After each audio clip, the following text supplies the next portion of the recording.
పటాన్చెరు నియోజకవర్గంలో రైతు భరోసా నిధులు రైతుల ఖాతాలలో పడని విషయంలో స్పందించి మా కాంగ్రెస్ పార్టీ తరఫున కాటా శ్రీనివాస్ గౌడ్ కానీ మిగతా నాయకులు కలిసి మా జిల్లా మంత్రివర్యులు దామోదర్ రాజనరసింహ గారిని, ఈ శాఖకు సంబంధించిన మంత్రివర్యులు తుమ్మల నాగేశ్వరరావు గారిని కలిసి నిజమైనటువంటి రైతులు ఎవరైతే ఉన్నారో వ్యవసాయం మీద ఆధారపడి వాళ్ళందరికీ కూడా తగిన న్యాయం చేయాలి.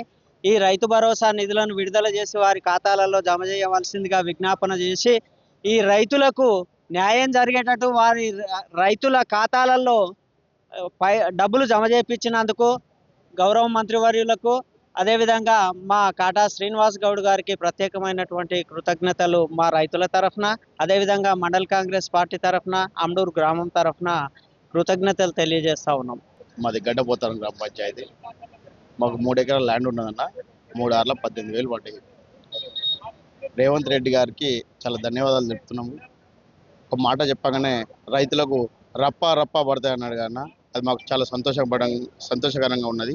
రప్ప పడ్డాయి అన్న, చాలా సంతోషము. 3 ఎకరాల ల్యాండ్ ఉంది, 3 ఆర్ల 18,000 మాకు వచ్చినాయి అన్న. సంతోషం. గవర్నమెంట్కి కృతజ్ఞతలు తెలుపుతున్నాం.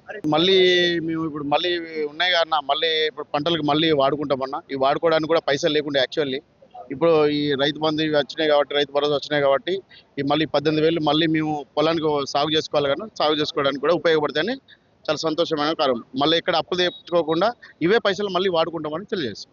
ఏదైతే ఈ సంవత్సరము వర్షాకాలంలో రైతు భరోసా అమౌంట్ ఎందుకు లేట్ అయిందంటే, హైదరాబాద్కు దగ్గర ఉన్నది రింగ్ రోడ్డు, అదేవిధంగా కొన్ని ప్రభుత్వ స్థలాలు, అదే లేఅవుట్లు కొన్ని అయిన దాంట్లో అవి రైతుల భూముల నుంచి అవి అగ్రికల్చర్ భూముల్లోకి పోవాలి కనుక అలాంటి భూములను తీసేయడానికి కోసము, లేఅవుట్లు చేసిన భూములను తీసేయడం కోసం లేట్ అయింది తప్ప ఇలా ఏ విధంగా కూడా రైతులకు ఇయ్యదనే ఉద్దేశం ప్రభుత్వం దగ్గర లేదు. అదేవిధంగా జిన్నారం గ్రామంలోనే సర్వే నెంబర్ 1 376లో రైతులకు ఈ రోజు వరకు కూడా డబ్బులు వల్లేవు. ఆ అంశం కూడా జిల్లా మంత్రివర్యులు దామోదర్ రాజనరసింహ గారు, అదేవిధంగా నియోజకవర్గ పెద్ద మనుషులు సీనన్న కానీ నీలం మదన్న కానీ కూడా పట్టించుకొని జిన్నారం సర్వే నెంబర్ 1 రైతులకు, 376 రైతులకు రైతు బంధు, రైతు బీమా, రుణమాఫీ, ఈ 3 అంశాలు వాళ్ళకు అన్యాయం జరుగుతుంది కనుక దాంట్లో ప్రభుత్వ పెద్దలు పట్టించుకొని వాళ్ళకు న్యాయం చేయాలని చెప్పి మీడియా ద్వారా విజ్ఞప్తి చేస్తున్నాం. మా ఊరు నల్తూరు గ్రామం అన్న. నా పేరు రాజు. మా నల్తూరు గ్రామంలో రైతులు చాలా అంతా సాగు చేసుకునే పొలాలు ఉన్నాయి కాబట్టి రైతులు కొంచెం మొన్న 2 రోజులు లేట్ అయ్యే వరకు కొంచెం ఇబ్బంది పడ్డారు. ఇప్పుడు ఏకకాలంలో 9 రోజులలో రేవంత్ రెడ్డి సీఎం గారు మాకు ఏకకాలంలో 18 లక్షల జిన్నారం మండలం ఓన్లీ పటాన్చెరు కాన్స్టిట్యున్సీకే 18 లక్షల కోట్ల రూపాయలు మా మండలానికి పెట్టడం జరిగింది.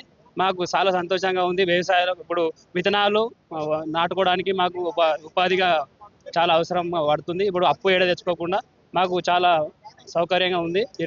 సీఎం రేవంత్ రెడ్డి గారు ఖచ్చితంగా మేము మళ్ళా నెక్స్ట్ 10 సంవత్సరాల గిట సీఎం రేవంత్ రెడ్డి గారికి మేము ఓటు వేయిస్తాము. రైతుల గిట భరోసా మాకు రేవంత్ రెడ్డి గారు ఇచ్చారు. ఖచ్చితంగా ఎప్పటికీ కాంగ్రెస్ పార్టీ అధికారంలో ఉంటుంది. పోయిన సంవత్సరం మాకు రైతు బంధు రాలేదని చాలా ఆవేదన ఉండే. ఈ సంవత్సరం ఎప్పుడైతే మాకు రైతు బంధు అందరితో పాటు అందరికీ వస్తుంది, మాకు రాలేదనే ఒక ఆవేదనతోని పటాన్చెరు ఇన్ఛార్జ్ అయినటువంటి కాటా శ్రీనివాస్ గారిని కలవడం జరిగింది. సార్, మాకు ఇక్కడ రైతులందరికీ రైతు బంధు రావట్లేదు, అన్ని గ్రామాలలో వస్తున్నాయి కానీ పటాన్చెరు కాన్స్టిట్యూన్సీకి సంబంధించిన రైతు బంధు రావట్లేదు అని ఆయనకు విజ్ఞప్తి చేసుకుంటే ఆయన మా మాటను మన్నించి వెంటనే అధిష్టానం వరకు తీసుకెళ్లి మంత్రివర్యతో మాట్లాడి నిన్న ఈవినింగ్ సాయంత్రం 6 నుంచి 7-7:30 మధ్యలో మా అందరి ఖాతాలో రైతు బంధు జమ చేయడం జరిగింది. ప్రత్యేకంగా కాటా శ్రీనివాస్ గౌడ్ గారికి ప్రత్యేకమైన కృతజ్ఞతలు తెలియజేస్తున్నాం. అదేవిధంగా కాంగ్రెస్ ప్రభుత్వం వచ్చినాక రైతులకు కొన్ని మేలు జరిగే కార్యక్రమాలు మొదలైనవి. అంటే రైతు భరోసా కానీ, ఫ్రీ కరెంట్ కానీ, అదేవిధంగా వ్యవసాయానికి సంబంధించిన పనిముట్లకు సబ్సిడీ ఇవ్వడం జరుగుతూ ఉంది. చాలా విధాలుగా కాంగ్రెస్ పార్టీ వచ్చినాక ఇందిరమ్మ ఇల్లు కానీ కొన్ని ముఖ్య పనులు చేయడం జరుగుతూ ఉంది. ఈ ప్రభుత్వం వచ్చినాక రైతులకు మేలు జరుగుతుంది. దయచేసి ఈ యొక్క మా రైతు బంధు పడ్డందుకు మేమందరం మా రైతుల తరపున కాంగ్రెస్ ప్రభుత్వానికి కృతజ్ఞత తెలియజేస్తాం. అసలైన తొలి వెలుగు. ఫాలో వాట్సాప్ @తొలి వెలుగు official.